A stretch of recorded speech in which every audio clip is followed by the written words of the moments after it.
Si algo aprendimos es que nuestras mamás, nuestras abuelas, esas artesanas de la humanidad, nos enseñaron de justicia, de memoria y de verdad. Lo escribieron con los pies en una plaza o en los pasillos, sobre los pañuelos blancos y en las grietas de nuestros ladrillos. Por acá también, entre los rastros de esas topadoras que supimos frenar, suena un berretín para aquellos negacionistas y los apologistas de la historia no oficial.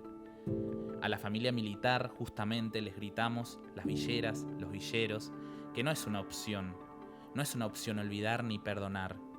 Estas son las historias que la última dictadura no pudo erradicar.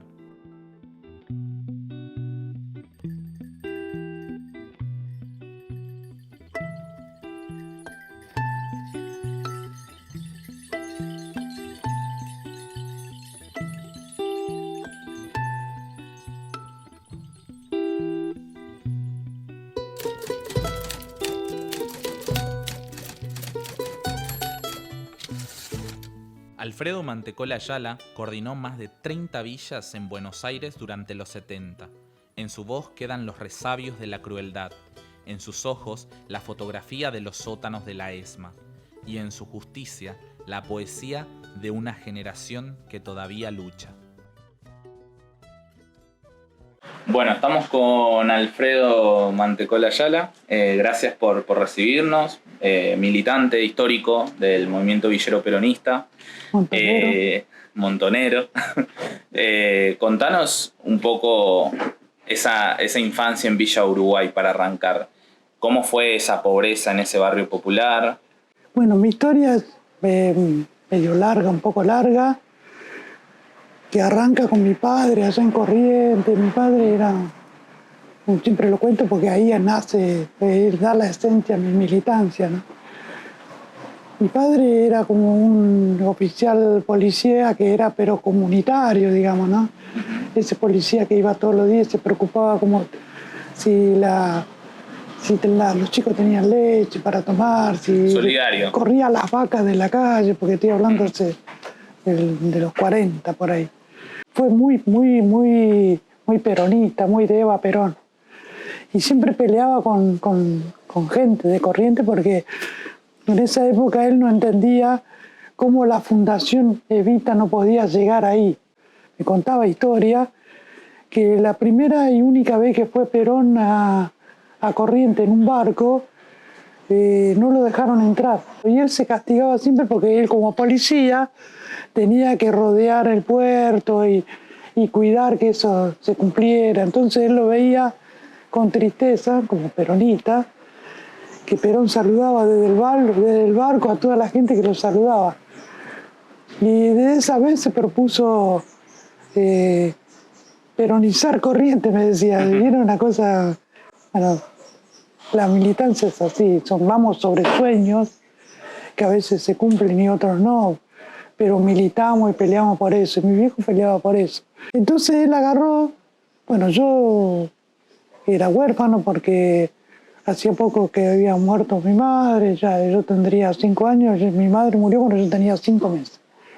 O sea que cargaba conmigo, con toda esa historia. Y bueno, mandó primero, mi viejo tenía 7 hijos grandes, yo era el más chico. Se fueron todos, vinieron todos para Buenos Aires y cuando él se aseguró que estaban bien, arrancó para acá.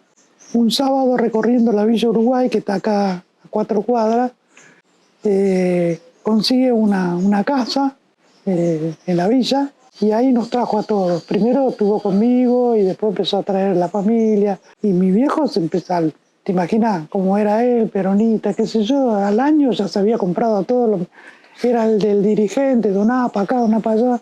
Después Creciste con esa forma ya, era una casa militante. Era una casa militante y mi viejo trabajaba, ayudaba, era muy comunitario, estaba todo el tiempo en las cuestiones del barrio. Y eso, para sintetizar un poco, ¿no? Cuando yo estaba cumpliendo 16 años, se incendia la Villa Uruguay.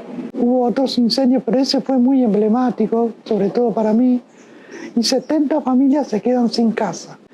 Y por primera vez los vecinos se juntaron Y en lugar de lamentarse y todo, empezaron a trabajar en mejorar, hacer de la crisis, de no tener vivienda y de perder, incluso hubo muertos, todo.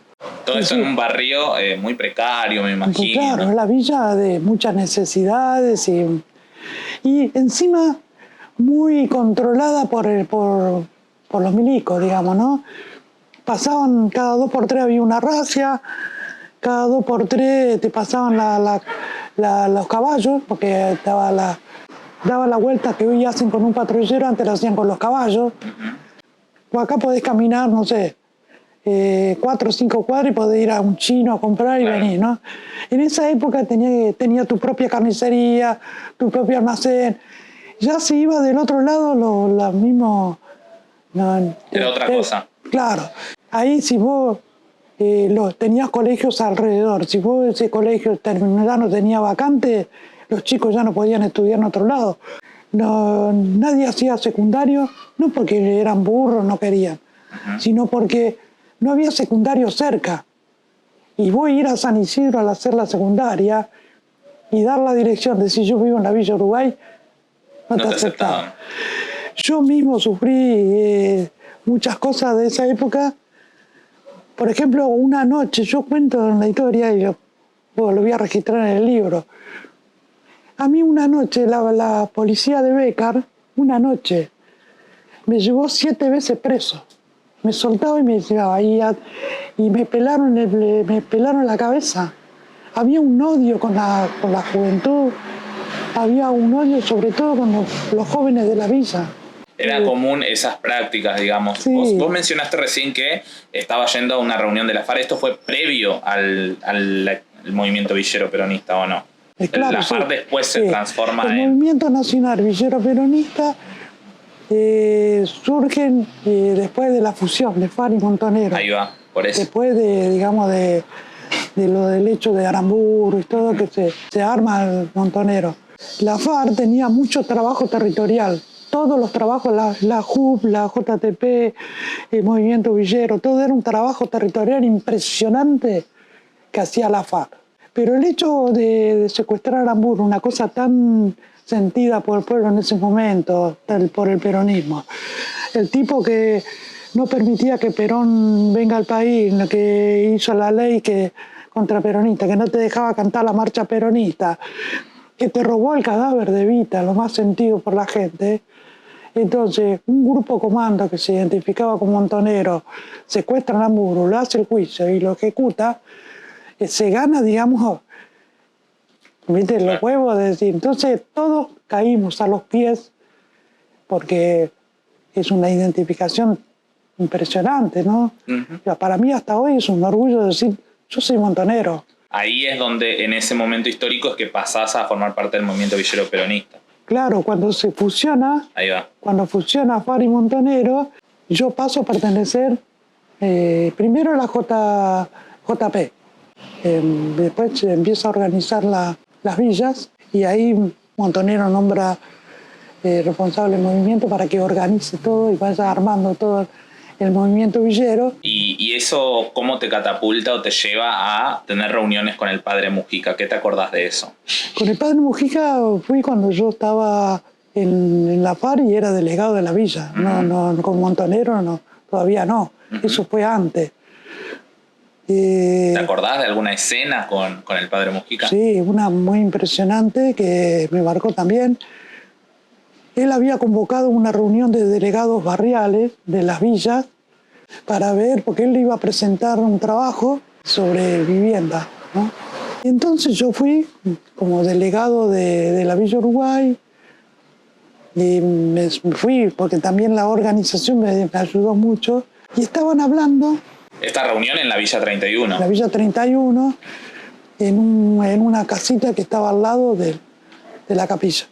Y bueno, empieza hablando el compañero, y el compañero, bueno, hablaba sobre el tema de la pobreza, hablaba de la dignidad, ¿no? De la dignidad de la gente pobre, que no por ser pobre tendría que vivir en esas condiciones, porque uno puede ser pobre. Y bueno, él decía también, hay muchos pobres de alma, decía que viven en mansiones, Y nosotros que somos pobres del corazón y del estómago, tenemos que vivir en rancho. Entonces se había lanzado una campaña para mejorar la vivienda. Entonces todos presentaban planos así. Y en un momento veo que hay un tumulto en la mesa central y tiran los planos a la mierda. Y él dijo, yo no me encuentro con compañeros, parece que no son compañeros, dice.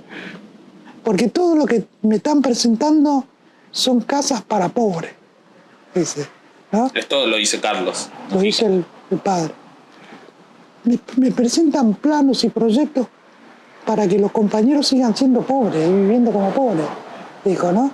Si yo vivo en una casa, porque puedo, y tengo una bañadera, decía, y con mosaico, y tengo una ducha, tengo eso.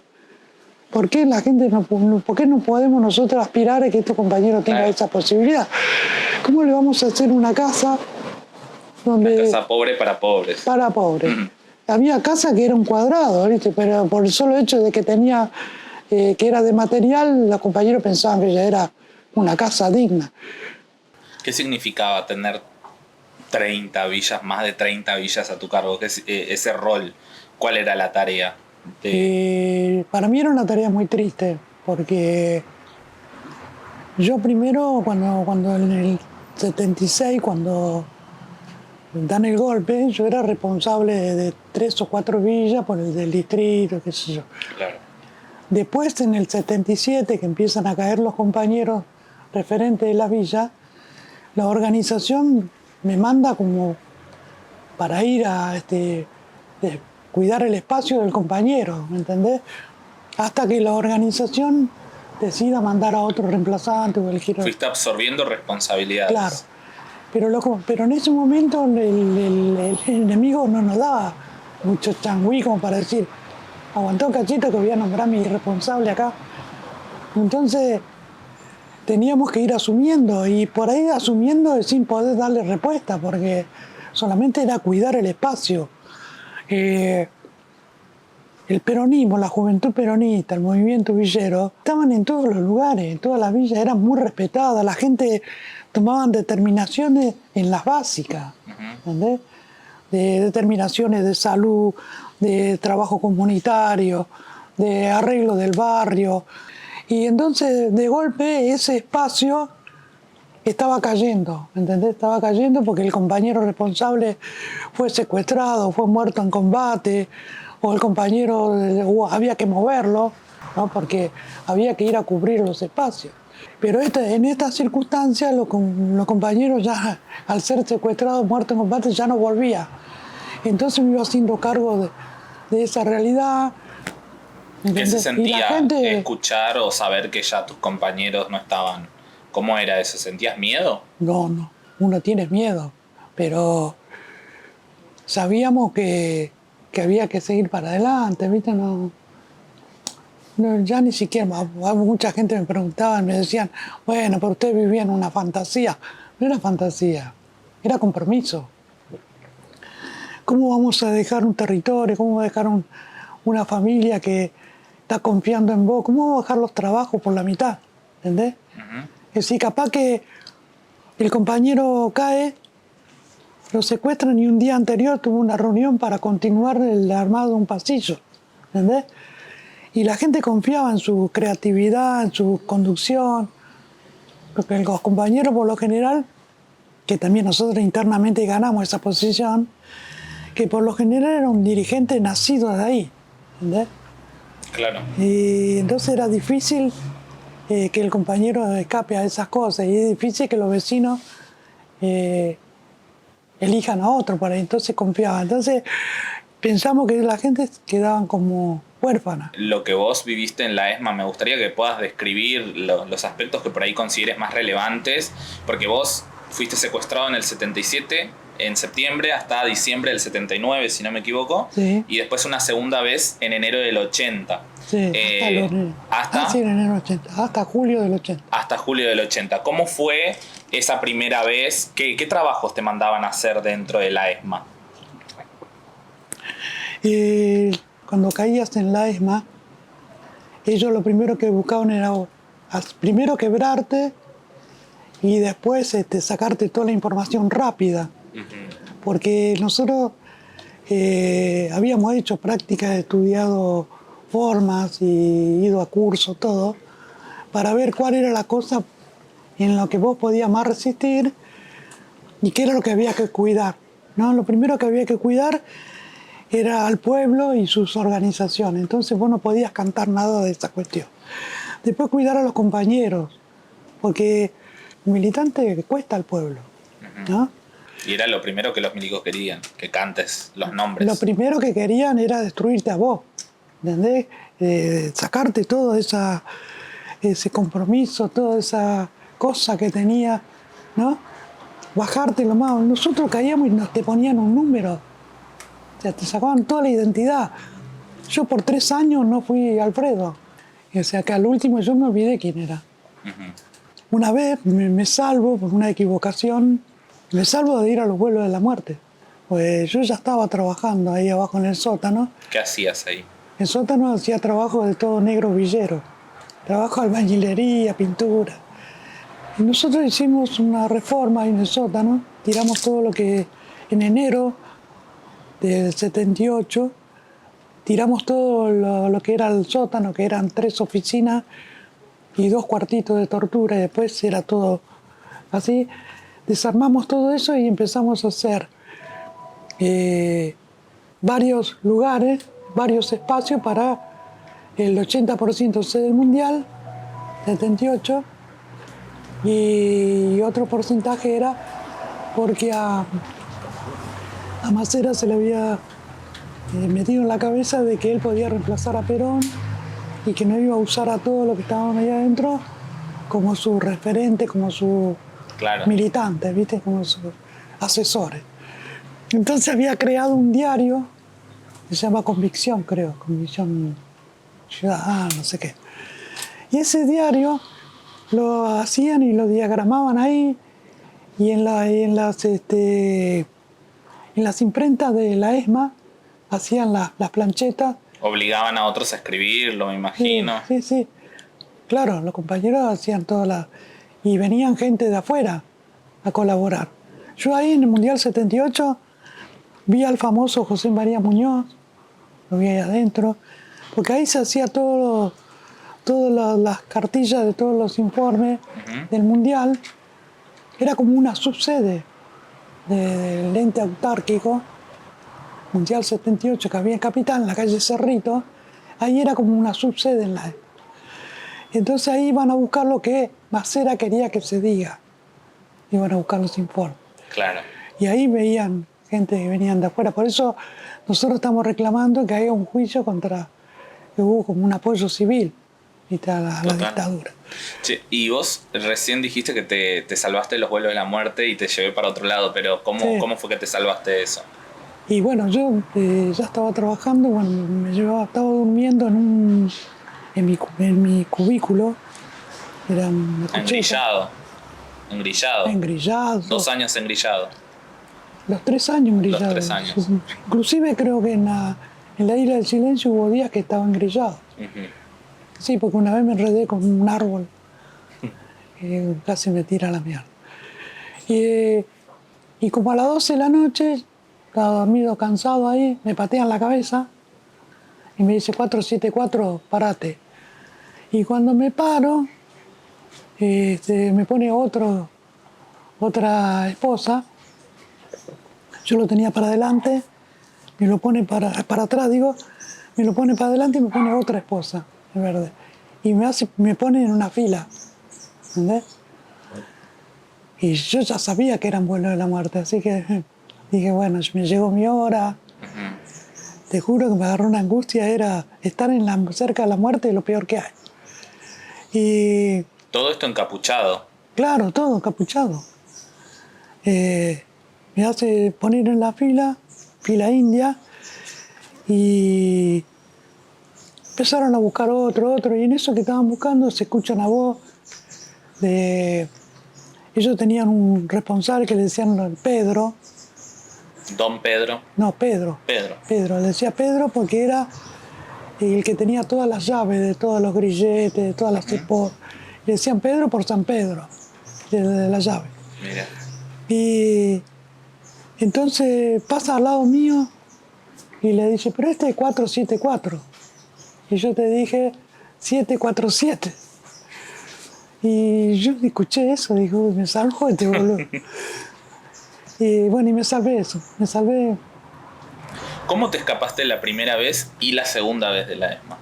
Bueno, la primera vez, bueno, a raíz de este delirio de Macera, bueno, las patotas cuando te iba a secuestrar te robaba todo. Vos vivías acá, te venían a buscar a los compañeros y se llevaban la heladera, las sillas, todo, los cuadritos, el loro, se llevaban todo. Y eso lo iban depositando en la ESMA. Después, cuando llegó un tiempo, lo llevaron todo a un galpón. En ese galpón primero lo habían contratado y iban a ir a una imprenta, la imprenta del diario de Macera. Después no sé por qué cosa lo llenaron de cosas y ahí nos llevaban a nosotros a seleccionar todos los días. Esto ya era octubre, noviembre del 79. También Macera había hecho como una especie de recuperación social.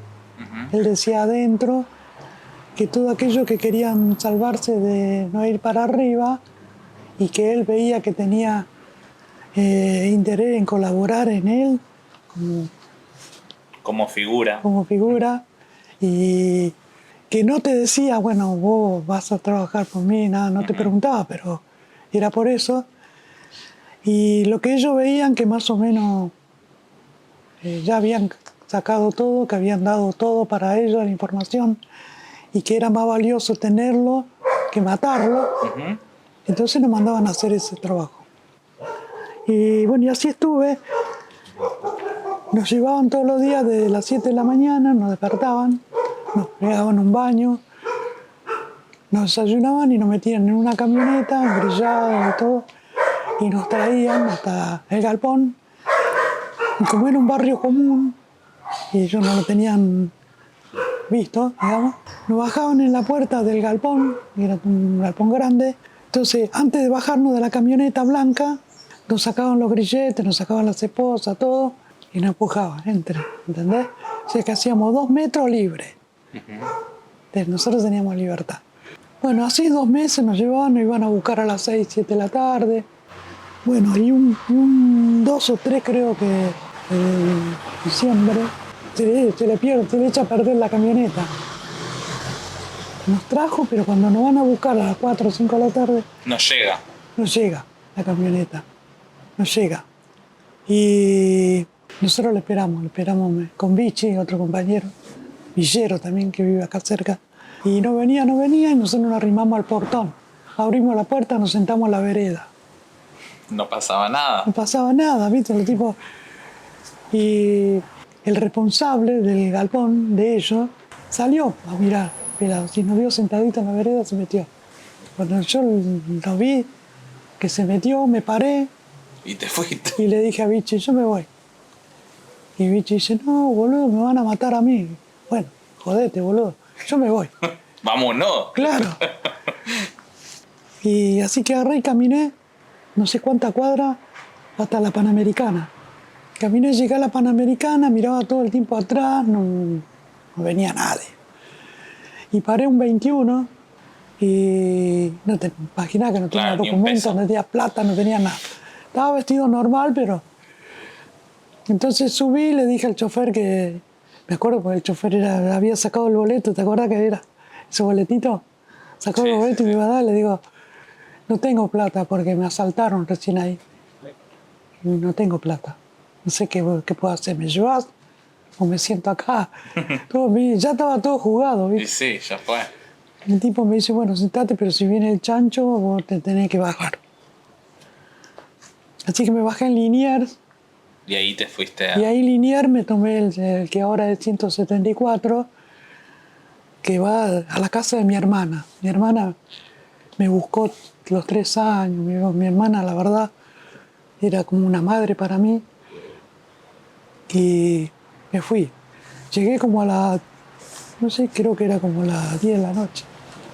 Bueno, me contaste, Mante, la primera forma en que te pudiste escapar. Sí. Y después en julio del 80, ¿cómo te escapaste de vuelta de la... No, ¿cómo me secuestran de vuelta? En enero. No, me secuestran en diciembre. ¿En diciembre de vuelta? Claro, ahí a los 20 días, después que mi hermana me deja entrar ahí, estuve 20 días, pues salí un día, se me ocurrió salir a hacer a comprar con una bolsita.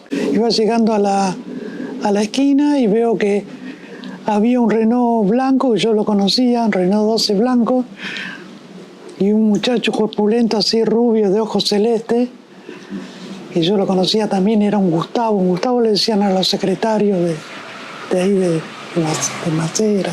Uh-huh. Y estaba el tipo así y me dice, ¿qué haces, Mantecol?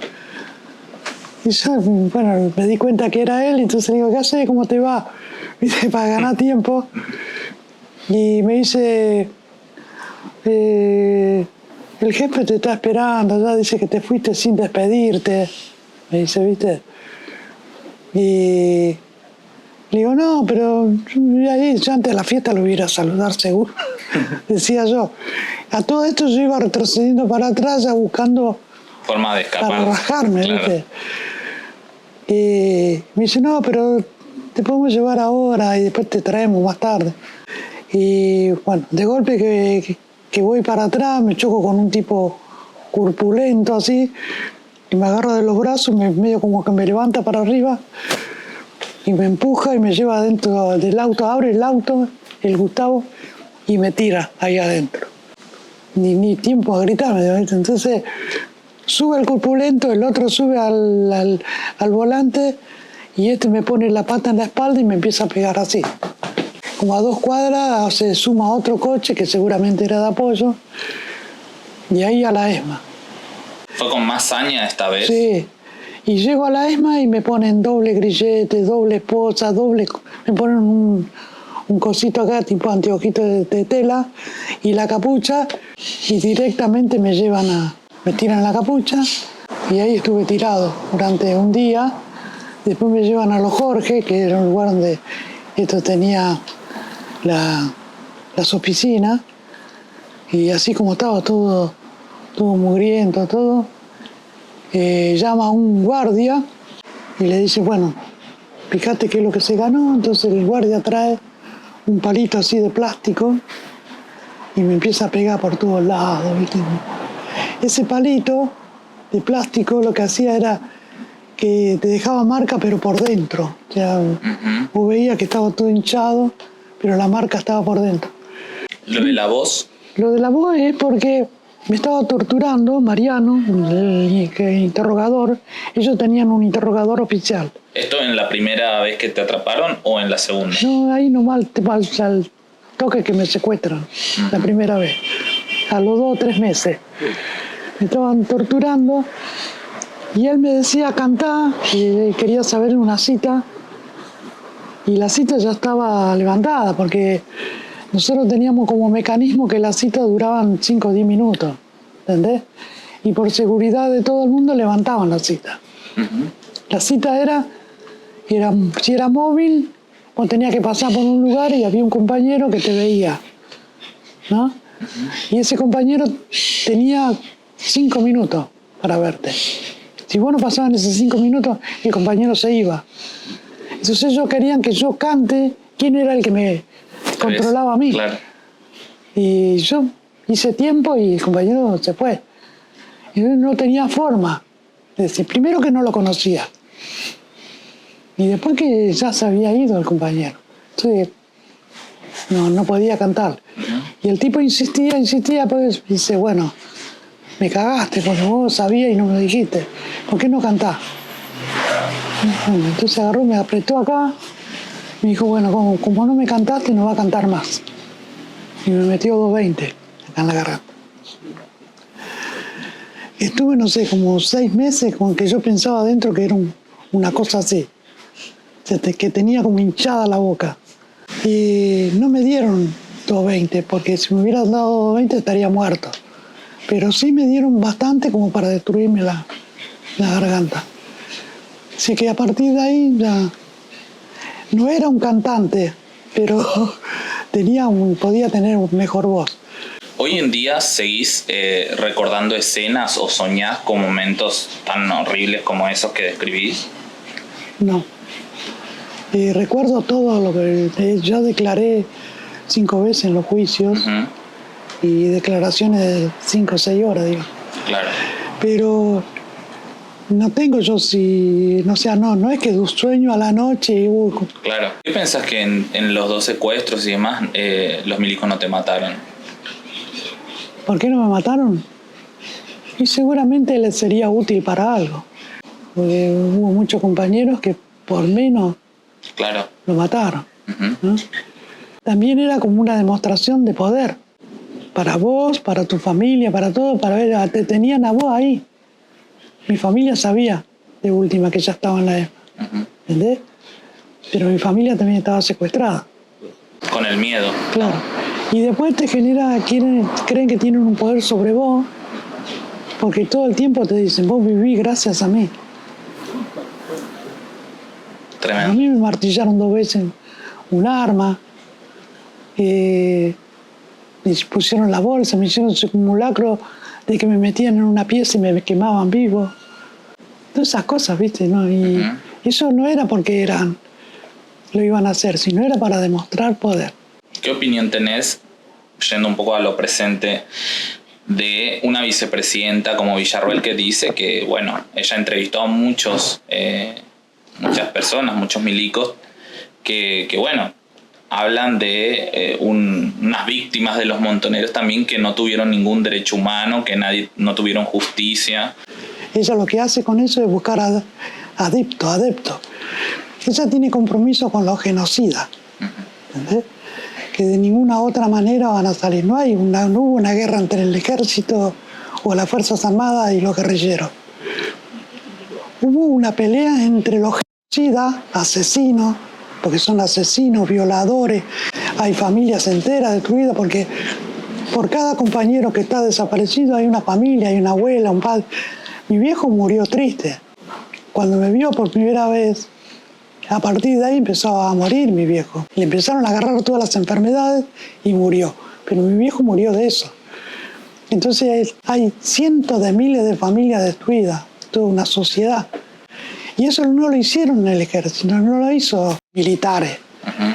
Lo hicieron un grupo de patotas al servicio de un proyecto político que en ese momento lo encabezaba Martínez de O, que era de un proyecto de 1.500 familias que todavía están en el país. Son 1.500 familias que se creen dueños de la Argentina. Y tiene tanta plata para manejar el ejército, manejar a un gobierno, manejar a esta vicepresidenta que ni siquiera puede demostrar que el ejército está con ella. No está. No hay ningún militar en actividad que sostenga esta teoría. Lo sostienen, ¿sabe quién? Los que están condenados a muerte, los que están en cadena perpetua, los que van a morir en la cárcel. Y lo que lamentamos nosotros que esos que van a morir en la cárcel, muchos de ellos todavía no tienen condena, y eso significa que todavía no se hizo justicia. Sí, hablábamos de injusticias también que se extienden más allá de lo represivo hoy con comedores que no tienen raciones de comida. Para ir cerrando, 2 últimas preguntas. Una tiene que ver con qué mensaje le darías vos a la juventud militante de hoy, ¿no? Teniendo en cuenta tu historia, tu trabajo también territorial. Eso por un lado. Por otro lado, obviamente, que en este contexto está bastante jodido, así que las palabras que vos consideres. Sí. Yo a los jóvenes les diría que desde que yo tengo uso de razón, no sé por qué cuestiones, se quieren ensañar con los jóvenes.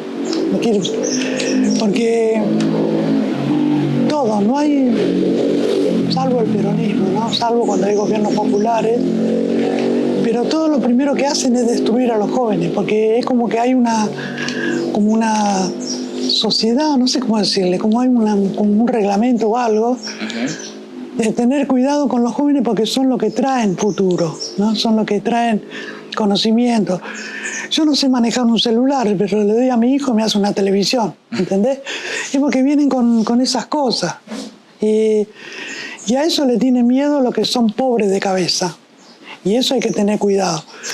Y lo otro que le quiero decir a los jóvenes también es que nada se va a hacer a que sea bueno en el futuro si no lo hacen los jóvenes.